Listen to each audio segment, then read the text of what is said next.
Hi guys, welcome back to my channel. Today I'm going to be talking you through all the 5-star reads I've had so far this year. So I think I've had one reread, which obviously doesn't really count. I'm still going to talk about it a little bit, but it was a reread, so obviously it was 5 stars when I read it the first time. It's still 5 stars now. But other than that, I think I have 1, 2, 3, 4, 5, 6, 7. Oh, I actually have one other one. I don't have a physical copy. I need to get a physical copy if it's a 5-star. So there's 8 and a reread. I think it's pretty good considering I've only read 34 books to have 8 5-stars. You might think I'm being too generous with the ratings. I promise you I'm not. Every book here I'm looking at, I'm like, that was a 5-star for sure. I've had quite a lucky start of the year with 5 stars, I guess. So the first one we had is The Wicked King, which is the second book in the Cruel Prince series. I think I read The Cruel Prince last year, and that was 3.5 maybe. I did like it. I knew that the book was going to go somewhere that I enjoyed, but that one wasn't particularly my favourite. I think maybe on a reread it would go up, but I knew that the book was going to go somewhere else, but it didn't go there in The Cruel Prince, so I was just waiting, and I knew that that one wasn't going to be a 5-star, but this one was definitely a 5-star. This was honestly one of my favourite books of the year, obviously because it's a 5-star, but it could be 6-star territory. I could not put this book down when I was reading it. I think I finished it in about 2 days because I was like, every spare second I was like, oh my god, I need to read more. The Cruel Prince basically follows Jude, who is our female main character, and she is a human who gets kidnapped and taken to the Feywild and gets brought up in the Feywild, and they don't really take kindly to humans, so she gets a lot of abuse. And one of them is Carden, who takes a special interest to Jude and making her life a misery. In The Wicked King we kind of explore that relationship a bit further. Obviously in The Cruel Prince it is basically, he is just horrible, which is why it was a 3.5, because he is just horrible, but I knew that this was going to go somewhere else. Obviously I knew that there wasn't much romance in The Cruel Prince. I went into that knowing that. Tell like who the romance is going to be with and where it's going to go, but it didn't go there in that book. But in this book it develops it a little bit more. I just really enjoy it. I just love kind of plot twists in this book because the Fae, they're not allowed to lie, and so a lot of the things are very like sneaky. The way Holly Black does the plots, because the Fae can't lie, it's quite hard to create like a shocking plot, but the way Holly Black like twists words and stuff, I just think it's really clever. Then we have The Queen of Nothing. I read right after this one because after this one I was like, I need to know what happens. This one ends on a bit of a cliffhanger, so I went straight into The Queen of Nothing, and that book was also a 5-star. That was the most stressed I have ever been in a book ever. Like my stress levels towards the end of that book, like I should have had one of those like measuring things that measure your stress levels, because it would have been through the roof. There was no way I could put that book down. Once I got to the last like 50 pages I was like, what is going to happen? And I love that feeling, and it was just a 5-star. Like I think this one is my favourite of the whole series, but The Queen of Nothing was still 5-star. Loved it. It was such a perfect end to the series. Next we have Onyx Storm. This was of course going to be a 5-star. How is this not going to be a 5-star? Like every single Fourth Wing book has been a 5-star. Also one of the other 5-stars. This was a reread from my friend because she annotated it for me. She bedazzled it for me for my birthday, and then I obviously reread it. Onyx Storm came out the week before my birthday, so I read Onyx Storm, finished Onyx Storm, and then my friend gave this to me for my birthday, and I was so glad because after this book I just needed to be in the world still. I did not want to read any other book that wasn't in this world, so I was like, this is perfect. This book follows Violet Sorrengail, and Fourth Wing takes place in kind of like a military war college. They have 4 different quadrants, and 2 of those quadrants are the scribes, which write up events. They're responsible for all the archives and everything. And then we have the riders, who are the people that basically go out and fight the wars on dragons. Violet has been prepared her whole life to go into the scribes quadrant, and that is where she feels her strength is in her brain with the facts. She's a very smart girl. Then her dad passes away, who was a scribe, and then her mum, who was a rider, says, now your dad's out the picture, there's no one telling you to be a scribe anymore, you're actually going to go into the rider squadron. and Violet is obviously not prepared for this at all. They have very different skills. One's very physical and one's obviously uses the brain. She's also got a condition which means that her bones are a lot more fragile and prone to like popping out and breaking, and so it's a real struggle for her, and it basically follows her trying to get through this first year at this college to be able to get a dragon and not die, basically. It's just incredible. The way Violet uses her brain and her wits to get through is just so entertaining to read, and obviously there is a romance with Xaden in this one, and Xaden's my favourite male main character of all time. This is definitely the best romance, and I think it's the best fantasy plot. I just think it's so fun. Before that, I read Onyx Storm. This is the third book in that series. We're still following Violet and Xaden, but a lot has taken place since the first book. The plot has gone and skyrocketed. People found this book confusing because of that. I personally think that I wasn't too confused because it's my favourite series of all time. Like, I remembered basically all of it, and I had just finished listening to the Fantasy Fangirls podcast before, so I remembered a lot of it. There were still some parts that were confusing, but I do quite like that in a fantasy, a developed plot and a developed world, so I really enjoyed it. I think this book definitely has the most romance. I don't know, does it have the most romance out of all of them? I feel like it does. Crazy because it was definitely the most happening in terms of the fantasy plot, but I also think it had the most romance. It was just a jam-packed book, and I really did enjoy it. Then we have Sunrise on the Reaping by Suzanne Collins, which is the new Hunger Games book. I'm so excited for this to be turned into a film because this was my favourite Hunger Games out of the whole series, which is crazy to say. See, I love Katniss and I love Peeta and I love the books that follow them and I love the films that follow them. I'm not saying that I prefer Haymitch to Katniss as a main character, but I do think that this writing was amazing, and I do think obviously she's improved in writing over the years, but I think it was just so cool and fun to see her bring in aspects from the other book and tie them in and make it all make sense in this book, even though she never planned to write this book. Like, this wasn't part of the original Hunger Games trilogy, yet she still managed to make everything make sense and pull parts of the Hunger Games and act like she kind of did it on purpose for this book. And I feel like if you didn't know that these came out how many years later, you'd read them all and you could think she planned this all out. And maybe she did have a plan to release this. The way it's been years and she has tied it up so nicely is amazing, because I think when people do carry on older series, they do a lot of the time end up making discrepancies and plot holes, because you can't pick up a series years later and remember absolutely everything. But Suzanne obviously did her research and knew her books inside and out when she was writing this, and there probably is some discrepancies somewhere, but from what I could see from just reading it with my brain, I didn't see any discrepancies, and I thought that that was so well done by her. We basically follow Haymitch in his games, and his games are a quarter quell, and I think there's double the amount of contestants that take place. So a quarter quell is basically just every 25 years there is a special Hunger Games. I think this might be the 50th Hunger Games, so the second quarter quell. Haymitch is Katniss and Peeta's mentor in the original Hunger Games trilogy, so this is following his Hunger Games when he was a victor of the Hunger Games, and it is just very heart-wrenching because you know so much about what has happened to him after this. But it was an amazing book. It was just very heartbreaking. Fearless by Lauren Roberts. I see a lot of mixed reviews on Powerless. I see a lot of love for the first book, and then the final two books, they have a lot of mixed opinions. I do think that this one's better than Reckless, but I did still give Reckless a 5-star. I don't know, I feel like I can objectively see that this one's better than Reckless, and I can objectively see that Powerless is probably better than both Reckless and Fearless. In my heart of hearts, they're all 5-star, like just the feeling that I get from all of them. This one, I thought the writing has improved so much though. Maybe it isn't as entertaining as Powerless, and maybe it isn't as new and fun as Powerless, but I thought that her writing in Fearless was the best writing that she has had so far. I think you can really tell how she has improved over the years with her writing, considering this is her debut series. Like, there is going to be a lot of improvements, and you can really see that. This series follows Payden and Kai. So we have Payden, who in the first book, she lives in the slums.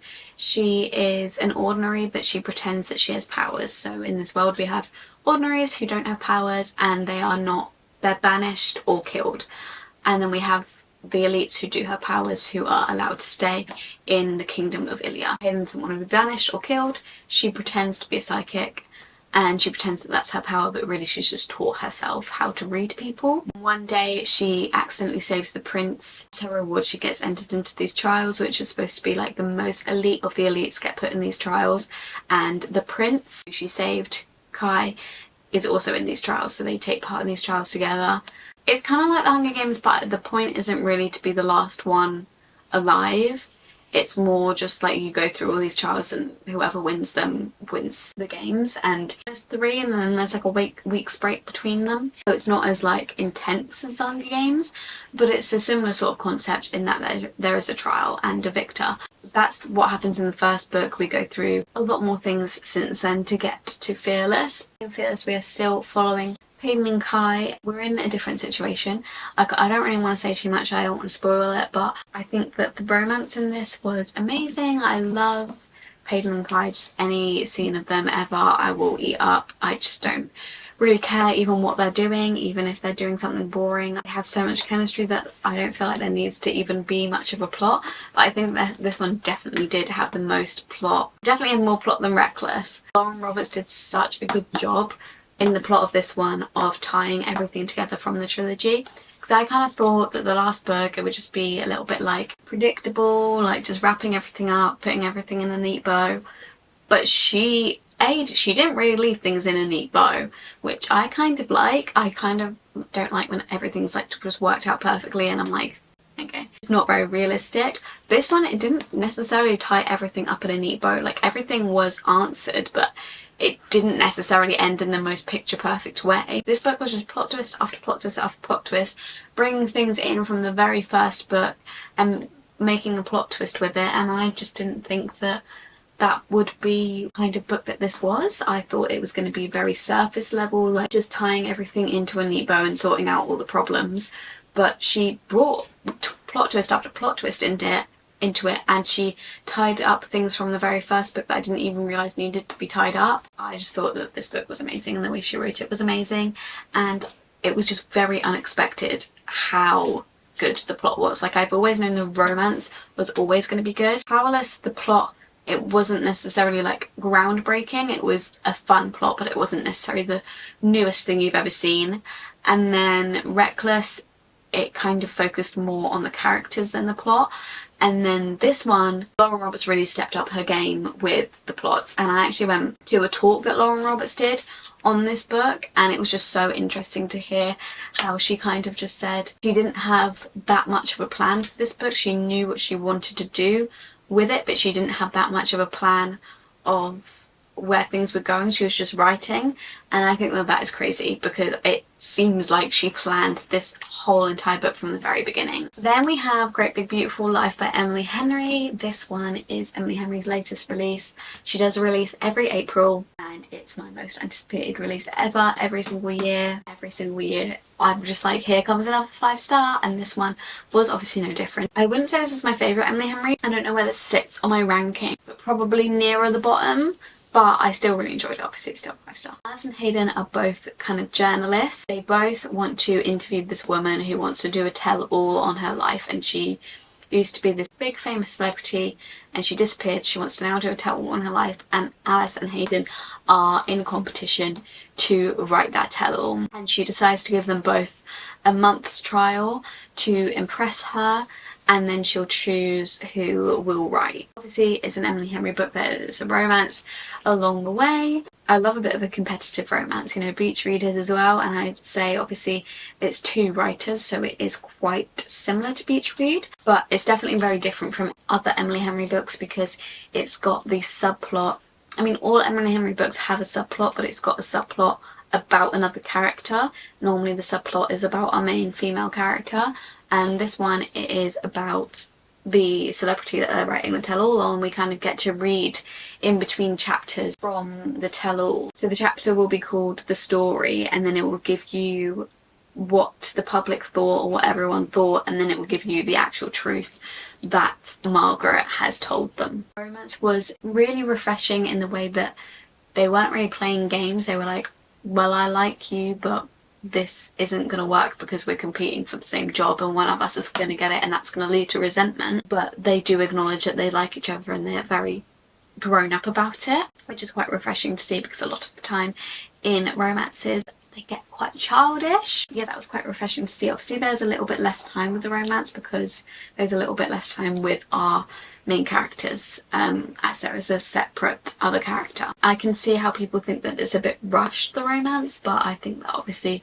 if you want to have a good amount of romance and a good amount of subplot, like, this book would have to be hundreds of pages more. My final 2 5-stars of the year are very unexpected 5 stars, because I've been putting off this series for so long because I hear such negative reviews. Like, I was going to say mixed reviews, but honestly I've not really seen many positive reviews on this series at all, and that is insane because it is now my favourite series by this author and one of my favourite fantasy series of all time. So don't listen to other people and just read the books that you want to read is the message behind this. Don't even listen to me, read the books that you want to read, but listen to me on this one, because if you've been putting off this series because everyone says that they hate it, you might love it. Crescent City series by Sarah J Maas. I've only read the first 2. I've got the 3rd one behind me, but I haven't read it yet because I'm waiting for my friend to be ready to read it. I think we're going to read it in a couple of weeks. But yeah, Sarah J Maas Crescent City series, aka the world's best series.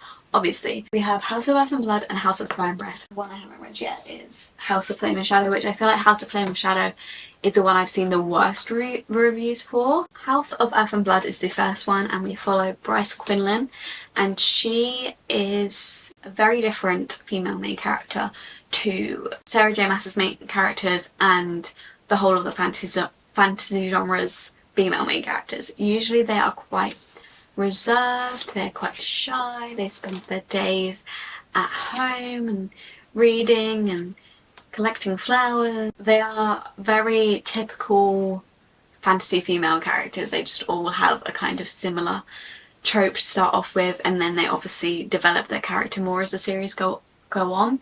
But we start this and Bryce is a party girl. She is out all the time, she does drugs, she is always drunk, she's always partying in nightclubs. Like, she is very, very different to, say, Feyre from ACOTAR. And at first I was a bit like, oh, okay. But it is also a very different series to ACOTAR because this is an urban fantasy. So we've got all these electronic devices, like they have mobile phones, like they'll be at the club and they'll be texting each other. Like, it's very different. If you've never read urban fantasy before, I prefer an urban fantasy because clearly I absolutely loved this series. And yeah, I'd never read one before, but now I have, and I just think that it's such a different sort of vibe, but I really enjoyed it. Bryce does have a lot of character development. You might find that you don't really like her at the start because she is just party. She does have a lot of character development, but she still keeps that same sort of sassy personality, and she's very headstrong, and I really enjoyed seeing that. She knows what she wants, she knows what she likes, isn't afraid to speak her mind, and I think that that is really refreshing to see. And at the start of this book there is a murder that happens. We then go forward a year in time after that, 2 years later after that, and a murder happens again in a very similar way. So that creates a bit of a murder mystery in this book, which is really cool as well because it's combining like a contemporary romance, a thriller and a fantasy. And she teams up with this guy called Hunt, who is kind of like on the police, I think. He's kind of like a detective, and they kind of team up together. He becomes like her bodyguard, and they try and figure out what happened and who's committing these murders. And the second one follows Bryce still, but as the books go on, you get more and more point of views, kind of like in Throne of Glass. As the series go on, you get more and more point of views and different characters come into it. I can only imagine how many point of views will be in the third one. Our main character is still Bryce. The fantasy element of it picks up more in this one. This one kind of gives more murder mystery. Like, it is definitely has fantasy elements, and it is still quite confusing. I think that's another thing people say about this series that they don't like, is that they're quite confusing.